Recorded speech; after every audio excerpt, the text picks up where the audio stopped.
Hey there, and welcome to This Explainer. Today, we're tearing into a deeply fascinating and honestly incredibly common human behavior.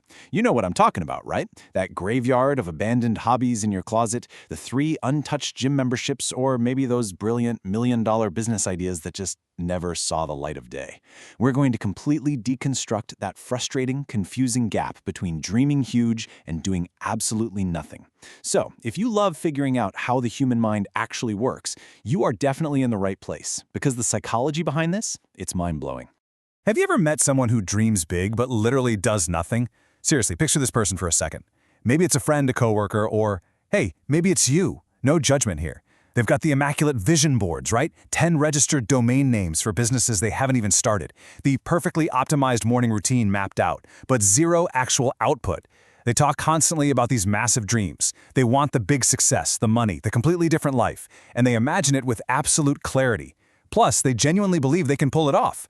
But then you look at their actual day-to-day life, and somehow, nothing changes. Okay, let's dive into this and figure out exactly what is going on behind the scenes here.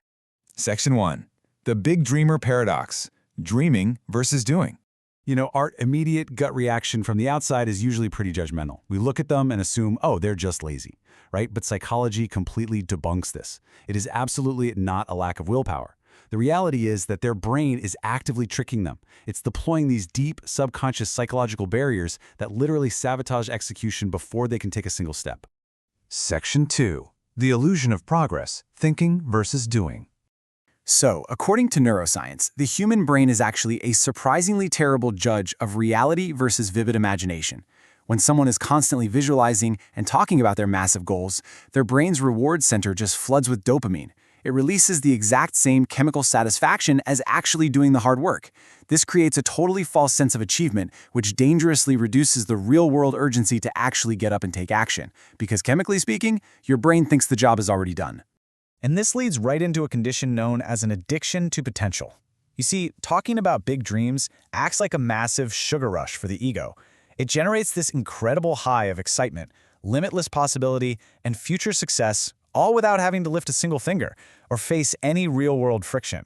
People literally become addicted to the pristine fantasy of who they could be. Why? Because living in that perfectly crafted imagination feels significantly better than facing the messy reality of who they are right now. Section 3. Paralysis by analysis. The perfection trap. So many big dreamers fall headfirst into the trap of waiting for the perfect moment. They firmly believe with all their heart that they just have to wait until they feel totally ready before starting. But psychology points out a really harsh truth here. Readiness is not a prerequisite for action. In fact, action is the catalyst that creates readiness. Because these folks are waiting for a perfectly aligned, completely friction-free moment that fundamentally does not exist, well, that time to act just never arrives. And this brilliantly illustrates what we call the endless planning loop. Let's break it down. First, they think deeply about every single step. Second, they analyze every possible outcome, pitfall, and scenario. Third, and this is the absolute killer, this constant, intense analysis leads to severe decision fatigue. Just burning all those mental calories on hypothetical scenarios entirely drains their cognitive tank. So by step 4, when it's finally time to physically execute, they're completely exhausted. So they do nothing. The planning itself tired them out. Section 4. Identity and fear, motivation versus risk. Now, this is crucial. Often, what looks like intense motivation is actually a highly sophisticated mask for fear. They don't lack ambition at all. They are absolutely terrified of what happens if they try and fail. So as a totally subconscious defense mechanism, they just stay permanently parked in the planning phase to avoid all risk. Think about it. As long as the dream stays safely tucked inside their head, it has a 100% success rate. The very moment they act, they risk shattering that perfection. So they protect their current self-image by doing nothing. And this brings us right to cognitive dissonance and identity misalignment. The human brain naturally, aggressively resists any actions that contradict how a person subconsciously views themselves. Let's say someone talks constantly about launching a wildly profitable business, but deep down they secretly hold the internal identity of a struggling artist, or someone who never finishes things. Well, their subconscious will literally sabotage financial success to protect that identity. The actions will always regress to match the internal narrative.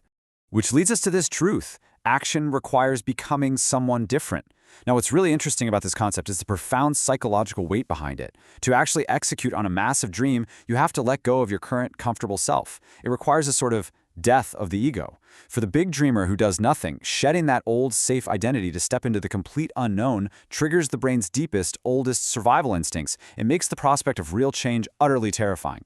Section 5. The ability to act, executing the dream. Look, if you really want to bridge that massive gap between dreaming and doing, you have to accept the unglamorous reality of true progress. It's what people often call the messy middle or the trough of sorrow. Real, tangible execution is not a constant dopamine rush of excitement. Nope. It is highly repetitive, it is incredibly slow, and it is deeply, deeply uncomfortable. Instead of sitting through the quiet, boring reality of doing the actual work, the eternal dreamer just retreats back to the loud, exciting talk.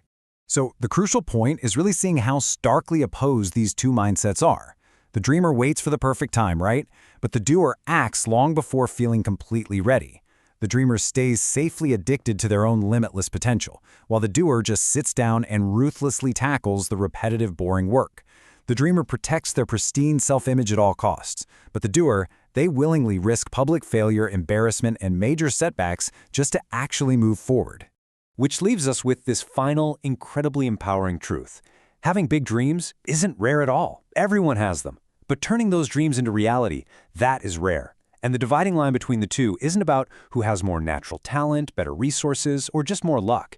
It is entirely about the ability to take action, even when your own mind, your deepest fears, and your intense desire for comfort are actively working against you.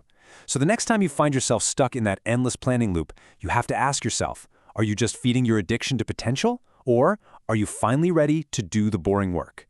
Thanks so much for joining me on this explainer, and I'll catch you on the next one.